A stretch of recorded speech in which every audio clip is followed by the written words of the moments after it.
তাহলে আজকে আমাদের শুরু হচ্ছে অষ্টম শ্রেণীর 6 দাগের অঙ্কটা। আগের ভিডিওতে আমি 1 থেকে 4 করে দিয়েছি, এগুলো তোমরা নিজেরা হোমওয়ার্ক করে নেবে পার্সেন্টেজ হিসাবে।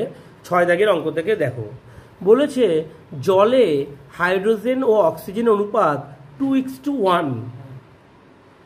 জলের মোট পরিমাণে হাইড্রোজেন ও অক্সিজেনের শতকরায় কত শতাংশ আছে বার করতে পারি। এটা আমরা ওকি নিয়মে করতে পারি, আবার আমরা কী হিসাবে করতে পারি, ওকি নিয়মে করতে পারি, আবার ছকের সাহায্যেও করতে পারি। গণিতের সমস্যাটি হলো তো ওকি নিয়মে করলে যে তাড়াতাড়ি তা সেটাই করব। তাহলে বলছে জলে কে কে আছে, হাইড্রোজেন আর অক্সিজেন, অনুপাতটাকে লিখে নাও প্রথম কাজ। তাহলে আমরা কি লিখব, হাইড্রোজেন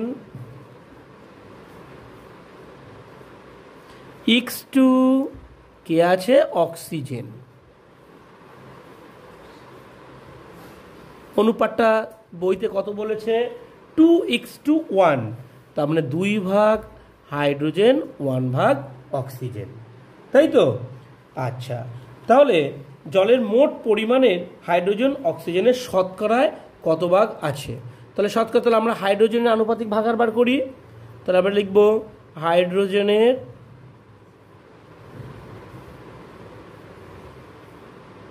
আনুপাতিক ভাগার, আনুপাতিক ভাগার নিশ্চয়ই তোমরা জানো কত হবে, উপরে 2 আর এর নিচে 2 যোগ করলে কত, 3।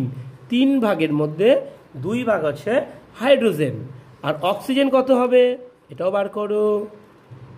অক্সিজেন আছে ডট ডট দিলাম, কত হবে, 1/3 ভাগ। ওকে, তাহলে কতর মধ্যে বার করতে বলেছে, হাইড্রোজেন মোট জলের শতকরা হিসেবে করতে বলেছে। তাহলে আমরা ধরে নিই মোট জল হচ্ছে 100 ভাগ। তাহলে 100 ভাগের মধ্যে কাটাকাটি করে দেখবো হাইড্রোজেন কতটুকু বেরোবে, অক্সিজেন কতটুকু বেরোবে। তাহলে আমরা লিখি যে 100 ভাগের মধ্যে হাইড্রোজেন আছে, হাইড্রোজেনকে আমরা সংক্ষেপে যেন H2 লিখতে পারি, H2 লিখলাম, এটাও সংকেত। হাইড্রোজেন আছে সমান সমান 100 দিয়ে আমরা কি করব, 2/3 দিয়ে কাটাকাটি করব, তাই তো? কাটাকাটি যাচ্ছে না, না কাটাকাটি কি হলে উপরে গুণ করতে হয়, উপরে 200 নিচে 3, ভাগ করে দাও। কয়বার দেবো, 3 6 18, 2 0, 3 6 18, 2। তাহলে আমাদের কি আছে, বারবার আসছে, তাহলে আর যাচ্ছে না, তাহলে আমরা 2 উপরে নিয়ে যাব, নিচে 3। তাহলে এত ভাগ আছে কে, এত ভাগ হচ্ছে আমাদের হাইড্রোজেন। তাহলে একইভাবে করে অক্সিজেনটাও বার করো, একদম সহজ অঙ্ক। তাহলে সুতরাং 100 ভাগের মধ্যে কে আছে, কমা দিলাম, অক্সিজেন মানে O2, অক্সিজেন আছে সমান সমান কত হবে, 100 ইন্টু ওর ভাগার দিয়ে কাটাকাটি করো 1/3 দিয়ে, ঠিক আছে? তাহলে করলে কত হবে, 100 অক্ষে 100, নিচেকে 3, ভাগ করে দাও। কয়বার দেবো, 3 3 9, 1 0, 3 3 9, 1, এই একটা এখানে চলে যায়, 3টা নিচে চলে আসে। ওকে, দিস ইজ অ্যান্সার। একটা ইম্পর্টেন্ট অঙ্ক এসছি আমরা 7 দাগের অঙ্কটাতে। বলেছে হৃদয়পুরের একটি কারখানায় আগে দৈনিক 1500টি বোতল তৈরি হতো, এখন প্রত্যেক দিন বোতল তৈরি হয় 1695টি। তাহলে বোতলের সংখ্যা বেড়েছে, কতটা বেড়েছে আমরা কি করব, বিয়োগ করে বার করব। বলেছে শতকরায় তাহলে কতটা বৃদ্ধি পেল, কত পার্সেন্ট হিসাবে বৃদ্ধি পেল। তাহলে আমাদের প্রথম কাজ, আমরা যেহেতু প্রশ্নাঙ্ক লিখে করি, আগে দৈনিক বোতল কত তৈরি হতো, আগে দৈনিক বোতল তৈরি হতো, তো লিখে লিখে করো, সমান সমান 1500টি। ওকে, এখন কত বোতল তৈরি হচ্ছে, সুতরাং এখন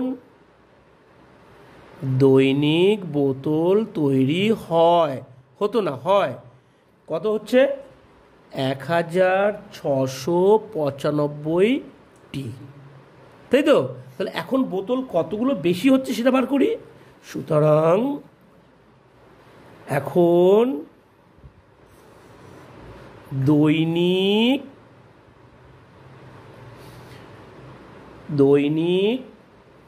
বেশি বোতল তৈরি হয়, সমান সমান বিয়োগ করে দেবো নিশ্চয়ই। 1695 মাইনাস কত? 1500। বিয়োগ করে দাও, বিয়োগ চিহ্ন দাও।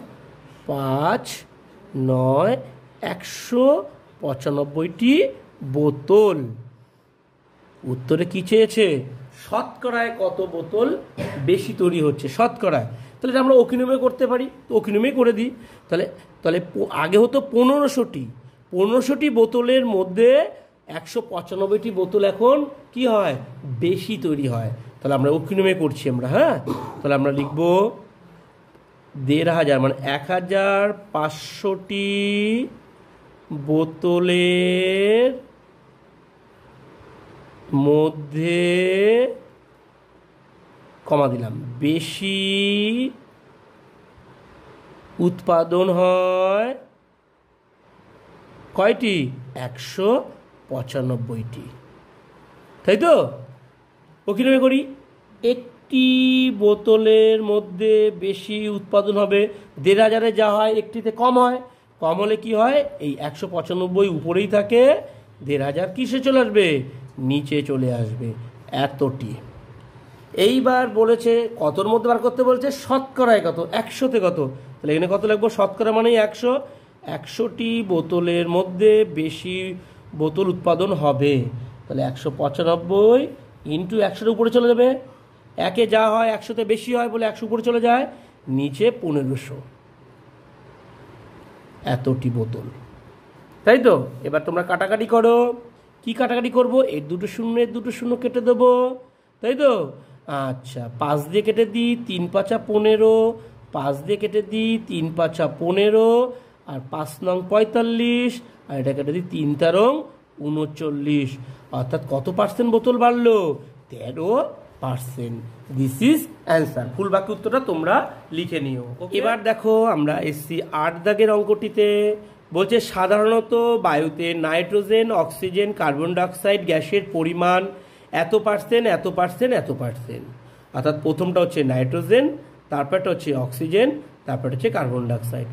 যদি একটা হিসাব করো যে ধরে নাও 25 লিটার বায়ু আছে, এই 25 লিটার বায়ুর মধ্যে নাইট্রোজেন কতটুক, অক্সিজেন কতটুক, কার্বন ডাইঅক্সাইড কতটুক। সহজ, আমি শর্টকাটে করে দিচ্ছি। তাহলে আমরা একটা একটা করে লিখে লিখে করি। নাইট্রোজেন আছে, নাইট্রোজেন আছে সমান সমান কত পার্সেন্ট বলেছে তোমাদের বইতে? 75.6% চিহ্ন দাও। আর কত লিটার বায়ুর মধ্যে বার করে বলছে? 25 লিটার বায়ুর মধ্যে। তাহলে সুতরাং এখান থেকে লিখি 25 লিটার বায়ুতে কিটা বার করবো? নাইট্রোজেন আছে, তাই তো? নাইট্রোজেন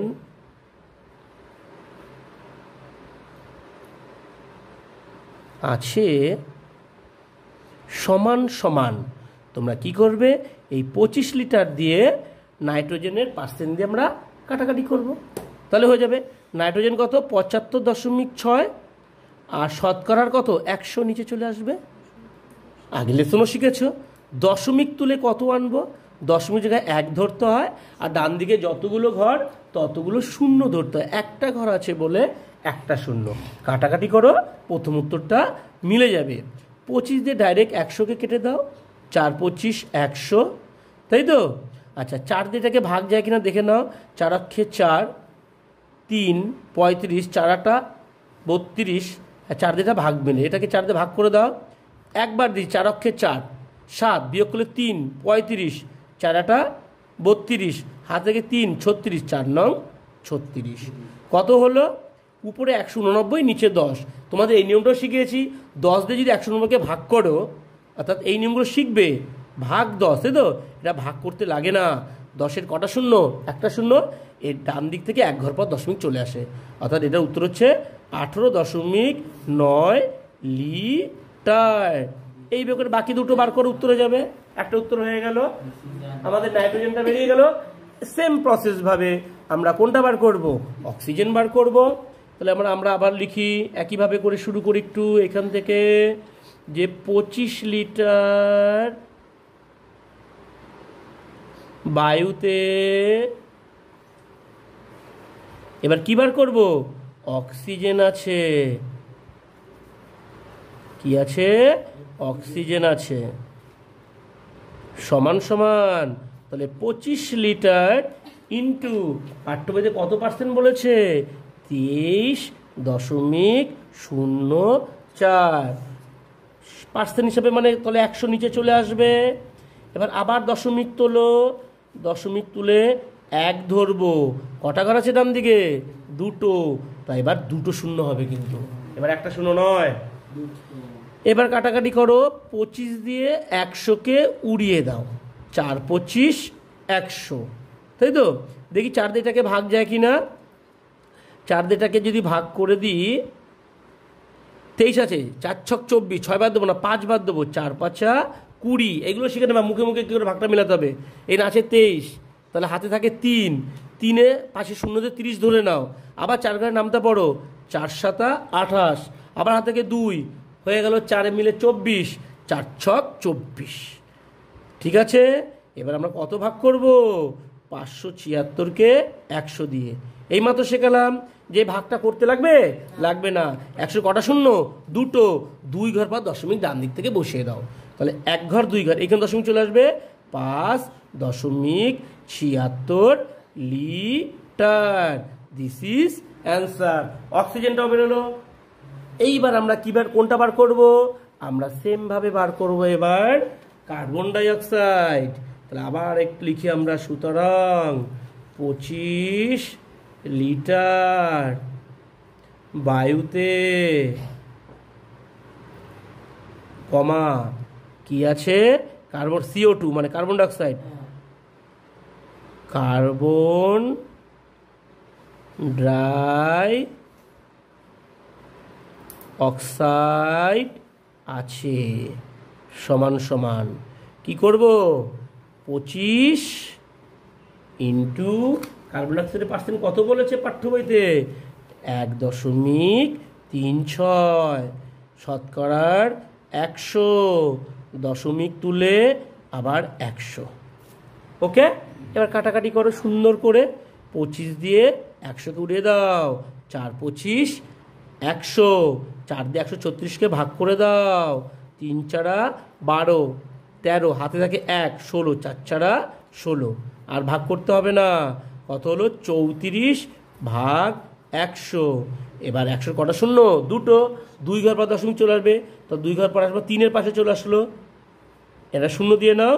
0.34 লিটার আছে কার্বন ডাই অক্সাইড। ওকে, শেষ হলো আমাদের আরেকটা দুর্দান্ত অঙ্ক।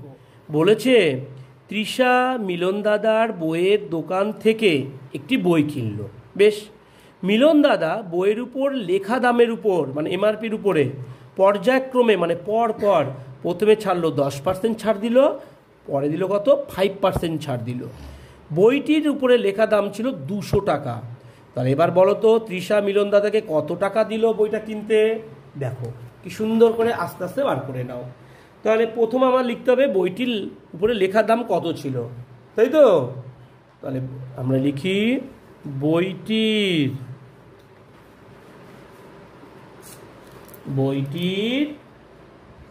লিখিত মূল্য, মানে বইটির উপরে লেখা যেটা ছিল, লিখিত মূল্য সমান সমান কত টাকা? 200 টাকা। কিন্তু মিলন দাদা 200 টাকা নেয়নি। মিলন দাদা প্রথমে কত ছাড় দিল? প্রথমে ছাড় মানে ডিসকাউন্ট যাকে বলে, ছাড় দিল কত পার্সেন্ট দিল? প্রথমে 10%। তাহলে আমরা হিসাব করি, 200 টাকা 10% মানে কত টাকা ছাড় দিল? তাহলে সুতরাং আমরা লিখব প্রথমে ছাড়ের টাকা সমান সমান কি করব, 200-র সাথে 10% দিয়ে কাটাকাটি করব, আর পার্সেন্টের 100 নিচে চলে আসবে, নিশ্চয়ই তোমরা জানো। তো এর দুটো শূন্য কেটে দিলাম, হ্যাঁ, এর দুটো শূন্য কেটে দিলাম, ক টাকা হলো? 20 টাকা। তাহলে কয় টাকা ছাড় দিল প্রথমে? 20 টাকা। তাহলে 200 টাকার মধ্যে 20 টাকা ছাড় দিল। তাহলে এখন বইটির দাম কত নিল? তাহলে বইটির দাম হলো, তাহলে এখন বইটির দাম হলো, লিখে করবে, বইটির দাম হলো 200 থেকে 20 টাকা বাদ দেবে, তোমাকে ডিসকাউন্ট দিয়েছে, সুতরাং 180 টাকা হবে, তাই তো? এইবার মিলনদার মনে হলো যে না, আমি আবার এই 180 টাকার উপরে আবার আমি 5% ছাড় দেবো। তাহলে আমি আবার লিখি, তাহলে আবার প্রথমে ছেড়ে দিল, পরে আবার ছাড় দিল কত? পরে ছাড় দিল 5%। তাহলে তোমরাই বলো, এই 180 টাকার 5% ছাড়, তাই তো, সমান সমান কত? এই একই রকম করে গুণ করবো, 180 × 5, নিচে কে 100, 0 0 কেটে দেবো, 5 দিয়ে 10কে কেটে দেবো, 2 দিয়ে 18 কেটে দেবো, 9। ক টাকা ছাড় দিল আবার? আবার ছাড় দিল 9 টাকা। তাহলে এখন বইটির দাম তোমার কত পেমেন্ট করতে হবে? তাহলে বইটির মূল্য হলো কত? তাহলে বা বইটি কত টাকা আমি কিনলাম, বইটি কিনলাম বা ক্রয় মূল্য যা লেখো, কিনলাম সমান সমান 180 টাকা থেকে আবার 9 টাকা বাদ দিয়ে দাও, কত হবে? 171 টাকা। This is answer. আমরা আরেকটা দুর্দান্ত ইম্পর্টেন্ট অঙ্কে চলে এসেছি, 10 দাগের অঙ্কটিতে। বলছি একটি বর্গক্ষেত্রের প্রতিটি বাহুর দৈর্ঘ্য 10% বাড়ালাম, বর্গক্ষেত্রের ক্ষেত্রফল শতকরায় কত বাড়লো ত্রৈরাশিক পদ্ধতিতে করতে বলেছে। এটা অকিরমে করলে হবে না, ত্রৈরাশি আমাদের 10 দাগের অঙ্কটি। আর একটা ইম্পর্টেন্ট অঙ্ক বলছে একটি বর্গক্ষেত্রের প্রতিটি বাহুর দৈর্ঘ্য 10% বাড়লো, বর্গক্ষেত্রের ক্ষেত্রফল শতকরায় কতটা বাড়বে। তাহলে আমাদের প্রথম কাজ হচ্ছে, ধরি বর্গক্ষেত্রের বাহুর দৈর্ঘ্য আমরা কি ধরবো? 10 একক। কি অঙ্কটা কিন্তু খুব ইম্পর্টেন্ট, 10 একক। তাহলে আগে ছিল 10 একক, এখন বাহুর দৈর্ঘ্য কত % বেড়েছে? এখন বাহুর দৈর্ঘ্য 10% কি হয়েছে? বেড়েছে। তো 10% বেড়েছে, তাই তো? তাহলে এবার লিখব গণিতের ভাষায় সমস্যাটি হলো,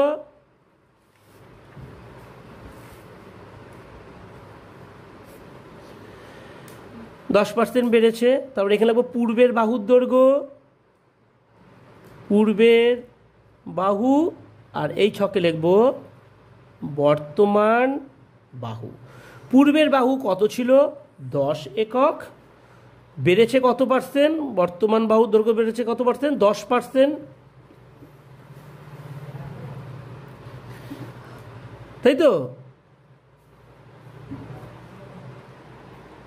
তাহলে এখন পূর্বের বাহু যদি 100-তে কত % বাড়বে? 10। তাহলে আগে ছিল 10 একক, এখন কতটা বাড়বে?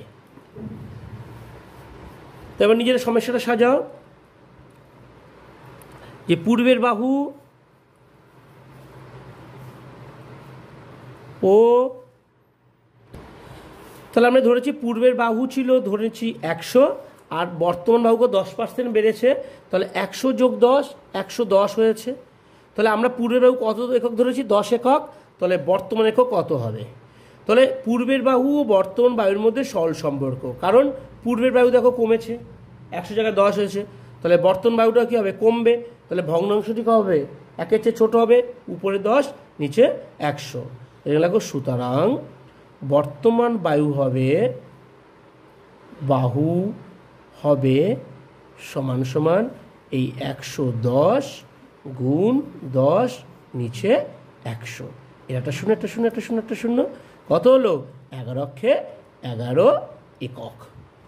তাহলে আগে ছিল কত বাহুর দৈর্ঘ্য 10 একক, আর 10% বাড়ার জন্য এখন বাহুর কত একক হলো 10 থেকে 1 বেড়ে গেল, 11 একক হয়ে গেল।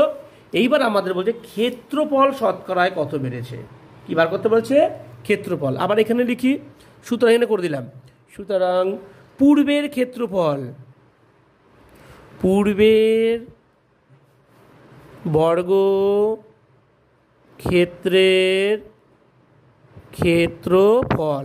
সূত্র কি তোমরা নিশ্চয় জানো, বাহু লেখা হোল স্কোয়ার বর্গক্ষেত্রের।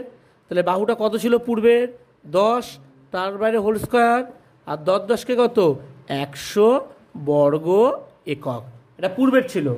বর্তমানের তাহলে কত হবে, আবার নিচ থেকে লিখি, বর্তমান বর্গক্ষেত্রের ক্ষেত্রফল সমান সমান, আবার বাহু লেখা হোল স্কোয়ার। এখন বাহু কত হলো 11 একক হলো, এই যে বার করলাম। তাহলে 11 লেখা কী লিখবো হোল স্কোয়ার দেবো, 11 11 গুণ করলে কত হয় 121 বর্গ একক। ওকে, সুতরাং তাহলে ক্ষেত্রফল কত বাড়লো, সুতরাং বর্তমানে ক্ষেত্রফল বৃদ্ধি পেল সমান সমান, এখন হলো 121, আর আগে ক্ষেত্রফল ছিল 100, বিয়োগ করলে কত হয় 21 একক। This is answer. ওকে।